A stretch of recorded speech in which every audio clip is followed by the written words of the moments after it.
5월달 가정의 달에 맞는 메시지를 전하는 게 참 쉽지가 않았습니다. 가정마다 너무나 많은 기가 막힌 사연들이 다양하게 있다 보니 조심스러워서 상처 입을 분들이 있기에 5월달 되면은 아주 곤욕스러운 부분들이 있습니다. 근데 이제 여기에서는 정기적으로 출석하는 분들이 없으니까 마음 편하게, 오늘 대부분 처음 보는 분들이거든요. 어떤 사정인지 행편인지 모르니까 편하게 5월달에도 말씀을 전할 수 있습니다. 지난주에는 제가 이 부모의 상처와 축복이라는 제목으로 이곳에서 말씀을 전했습니다. 5월은 어린아이든 부모든 스승과 제자이든 이 모든 인생의 지휘자이신 하나님이라는 사실을 기억하면서 먼저 정착과 모험 사이의 갈등이라는 부분으로 먼저 살펴보겠습니다. 창세기 12장은 제가 한국에서 목회할 때 이 본문은 거의 다 복에 대한 설교를 했습니다. 축복에 대한 설교를 정말 1년에 한 번쯤은 이 본문을 가지고 설교했던 것 같습니다. 그렇지만 오늘은 이 인생의 지휘자라는 제목으로 첫 번째 정착과 모험 사이의 갈등이라는 겁니다. 인간에게는 이 안정을 바라는 정착의 본능이 있습니다. 또 새로움을 향한 모험의 본능이 공존하고 있습니다. 많은 그리스도인들이 멈춰서서 하나님의 뜻을 보여달라고 기도하지만 하나님은 우리가 머물러 있을 때가 아니라 움직이기 시작할 때 항상 하나님은 역사하셨고 인도하셨고 그 움직이는 자를 통해서 사용했던 것을 보게 됩니다. 마치 자동차 내비게이션이 바퀴가 굴러가야 방향을 지시하는 것과 같습니다. 처음에는 이게 지금 왼쪽으로 가라는 건지 오른쪽으로 가라는 건지 헷갈릴 때가 있습니다. 근데 바퀴가 한번 몇 바퀴 돌고 어느 정도 나아가면 제대로 잡는 것을 보게 됩니다. 본문 속의 아브라함은 75세라는 나이에 이 정착의 본능을 끊고 하나님이 지휘하시는 위대한 모험에 자신을 던졌습니다. 우리는 제자리에서 자꾸만 주변 환경이 바뀔 때까지 기다리거나 무언가 주어져야 행동하거나 움직일 때가 참 많습니다. 이스라엘 백성들이 가나안에 들어갈 때 요단강 물이 줄어들어서 들어간 것이 아니라 먼저 발을 집어넣었을 때 물이 철렁거리고 넘쳐나는 그런 상황 속에서도 믿음으로 발을 집어넣는 행동을 했을 때 기적의 역사를 맛볼 수가 있었습니다. 머뭇거리지 말고 먼저 움직여야 한다는 것입니다. 순종함으로 나아갈 때 역사는 일어나게 될 줄로 믿습니다. 그런 차원에서 먼저 이 떠남 정착의 본능을 넘어선 모험의 시작이라는 부분입니다. 1절에 보면 너는 너의 고향과 친척과 아비의 집을 떠나 내가 내게 보여줄 땅으로 가라. 그렇게 하나님은 아브라함에게 명령했습니다. 몇 가지의 명령을 했습니까? 고향을 떠나고 친척을 떠나고 아비의 집을 떠나 내가 내게 보여줄 땅으로 가라. 4가지의 명령을 했습니다. 고향을 떠난 것은 맞습니다. 그런데 친척을 떠나지 않았습니다. 친척은 데리고 갔죠. 그것을 데리고 가서 나중에 대판 싸우고 결국 헤어졌잖아요. 아비의 집을 떠나라 했는데 아비의 집은 떠나는데 아버지를 모시고 나갔었어요. 그래서 나중에 하란에서 아브라함의 아비가 죽죠. 이렇게 4가지의 명령 중에 사실은 한 가지만 지키고 3가지는 순종하지 못했다는 생각을 가졌었어요. 제가 한국에서 목회할 때 그렇게 성도들한테 이야기했어요.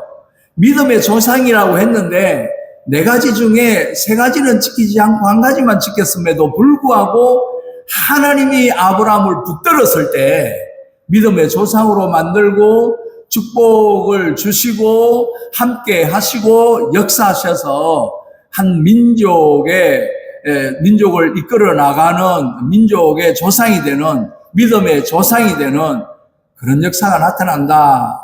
그렇게 이야기를 해드렸습니다. 완벽한 믿음을 가진 자를 붙드는 것이 아니라 부족하지만 나중에는 아내 뺏길까봐 거짓말까지 하는 이집트 왕 앞에서 그렇게 말하는 아브라함의 우유부단한 성격임에도 불구하고 하나님은 믿음의 조상으로 붙드셨다라는 겁니다. 우리가 완벽해서 우리를 택하신 것이 아니라 우리가 준비되어서 우리를 택하신 것이 아니라 하나님이 서시고자 나를 택하여서 채워나가고 인도하고 도와주고 그렇게 하시는 줄로 믿습니다. 하나님은 아브라함에게 익숙하고 안전한 하란을 떠나라고 또 명령합니다. 모험은 내가 붙들고 있는 안전장치를 내려놓는 것으로부터 시작이 된다는 것입니다. 지금 내가 안주하고 있는 이 영적, 환경적 또 하란은 어딘지를 우리는 잠시 한번 둘러봐야 할 것입니다. 하나님의 인도를 받기 위해서는 먼저 내 생각과 고집의 자리에서 일어나야 한다라는 것입니다. 독수리는 새끼가 둥지 안에서 안주하려 할 때 둥지의 가시를 드러내어 새끼를 밖으로 내몰아냅니다. 새끼 독수리에게 그것은 위기처럼 보이지만 사실은 하늘을 나는 모험가로 만들기 위한 어미의 사랑이자 훈육이었다는 것을 우리는 잘 알고 있습니다. 그런 차원에서 내 앞에 위기처럼 보이는 어려움처럼 보이는 앞이 꽉꽉 막혀 담이 앞에 있는 것처럼 보이는 그런 상황과 형편이라 할지라도 믿음으로 치고 나아갈 때 하나님은 길을 열어주시는 역사가 있게 될 줄로 믿습니다. 그 다음에는 이 두려움 또는 믿음과 공존하는 인간의 실존인 것입니다. 4절에 보면 이 아브라함이 여호와의 말씀을 따라갔다라고 되어 있습니다. 아브라함이 순종했다고 해서 두려움이 없었던 것은 아닙니다. 75세 나이에 미래가 불확실한 길을 떠나는 것, 엄청난 공포였습니다. 믿음은 두려움이 없는 상태가 아니라 두려움을 극복하고 두려움에도 불구하고 말씀의 의지에 발을 내딛는 것을 말하는 것입니다. 그러기에 믿음의 조상인 것입니다. 삶의 변 앞에서 느끼는 이 불안과 의심을 정지하지 마시기 바랍니다. 두려움은 상황의 문제일 뿐인 것입니다. 걱정거리가 생기고 위기가 닥쳤다고 느껴지고 또는 어떻게 해야 될지 모르는 앞이 막막한 상황이 될 수도 있습니다. 그럴 때일수록 감정이 아니라 우리는 약속의 말씀을 붙들어야 할 줄로 믿습니다. 내가 평소에 기도했던 것, 내가 하나님 앞에 바라고 원했던 것, 그리고 하나님 앞에 소원했던 것, 또 하나님 앞에 약속했던 것, 붙들었던 말씀을 기억해내고 그 말씀을 붙드는 것입니다. 서커스에 공중근에 고개하는 모습을 한번 보셨는지 모르겠습니다. 양쪽에서 여자분, 남자분 또는 여자분 이렇게 여기에서 이렇게 날라 올라와서 또 여기에서 같이 마주쳐서 손을 잡고 넘어가는 그런 장면이 있는데 이 공중근의 고개사는 다음 줄을 잡기 위해서 반드시 현재 잡고 있는 줄을 놔야만이 다가오는 줄을 잡든지 또는 다가오는 사람의 손을 잡든지 잡을 수 있습니다. 손을 넣는 찰나의 순간은 엄청난 두려움이 은습하지만 반대해서 나를 잡아줄 파트너가 있다는 것, 내가 분명히 저 그네를 잡을 것이라는 확신, 나를 잡아주실 하나님을 신뢰하기에 몸을 던질 수 있습니다. 나를 붙들어 주실 하나님이 있기에 나는 움직일 수 있고 나아갈 수 있고 하나님의 뜻을 쫓아 믿음으로 추진해 나갈 것입니다. 그런 차원에서 저와 여러분들은 늘 두려움에 사로잡히는 것이 아니라 두려움이 있다 할지라도 그것을 극복해내는 것은 말씀을 붙드는 것이고 믿음으로 나를 붙들어 주실 하나님이 있다는 사실을 기억하는 것입니다. 그 다음에 인도하심인 것입니다. 눈을 감고 잡는 하나님의 손, 1절에 내가 내게 보여줄 땅으로 가라 그렇게 했습니다. 하나님은 보여준 땅이 아니라 어떻게 해요? 보여줄 땅이라고 했습니다. 보여준 땅이 아니었습니다. 눈으로 확인된 땅이 아니었습니다. 내가 직접 체험한 땅이 아니었습니다. 보여줄 땅으로 가라고 했습니다. 나침반도 없는 그런 시대에 우리가 요즘 시대에도 외국에 나아갈 때 걱정이나 두려움이 앞설 수 있습니다.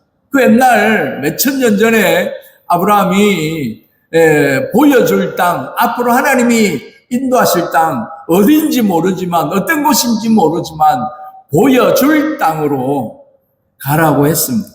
목적지를 다 알고 가는 것이 아니었습니다. 매 순간 하나님의 손을 잡고 한 걸음씩 나아가는 것, 그 인도하심을 받는 것이 바로 핵심이라는 것입니다. 정해진 것으로 가는 것은 너무나 쉽습니다. 정해지지 않았지만 하나님의 인도하심을 받는 그런 역사가 있어야 할 것입니다.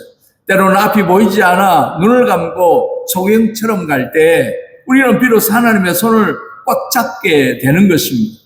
모든 답을 얻어야 움직이겠다는 태도를 버려야 하는 것입니다. 주의 말씀은 내 길 전체를 밝히는 전도등이 아니라 바로 앞 한 걸음을 비추는 내 발의 등이라는 사실을 우리는 기억해야 할 것입니다. 오늘 주신 말씀 한 구절에만 순종한다 할지라도 우리는 하나님의 인도하심의 기적을 맛볼 것입니다. 안개 낀 산길을 운전할 때 안개 넘어 산 정상은 보이지 않습니다. 제가 여기 이 다낭에서 꼰돔이라는 지역에 자주 갑니다. 한 7시간, 8시간 걸리는 그곳으로 자주 가는데 이제 깡아이라는 지역으로 한 2시간 고속도로 타고 내려갔다가 거기에서 이제 산길로 넘어 올라갑니다. 저는 이 비올락 언덕이라는 이름이 참 예뻐서 좋아하는 곳인데 그 비올락 언덕으로 막 올라가면 꼬부랑길로 한참을 올라갑니다. 산이 높다 보니까 요즘 때는 그나마 괜찮은데 안개가 많이 끼고 비가 많이 오고 그럴 때는 정말 앞이 안 보입니다. 앞이 안 보는 꼬부랑길에다가 마주 넘어오는 큰 트럭, 헤드라이트 또는 오토바이 이런 부분들을 마주할 때는 정말 깜짝깜짝 놀랄 때가 많습니다. 그럼에도 불구하고 가야 할 곳이 있고 해야 할 일이 있으니 만나야 할 영혼이 있으니 가는 것입니다. 정말 앞이 보이지 않는 그런 상황이랄지라도 천천히 가죠. 비상라이트를 켜고 천천히 가다 보면 어느새 안개 구간을 지나고 정상에 도달할 때가 있습니다. 이미 구름 위에 차가 올라갈 때가 있습니다. 하나님의 말씀은 바로 그 헤드라이트와 같다라는 것입니다.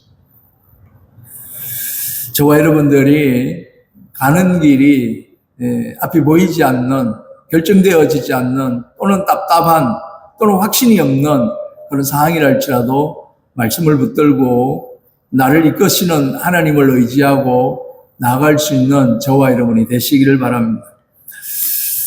말씀을 따라가는 모험가라고 되어 있습니다. 인생이라는 모험의 지휘자는 우리가 아니라 하나님이시라는 사실을 기억하시고 따라가야 할 것입니다. 실패에 대한 두려움보다 하나님의 승리가 더 크다는 것을 믿는 저와 여러분이 되시기를 바랍니다. 아무것도 시도하지 않으면 아무 일도 일어나지 않는다고 누군가가 말했습니다.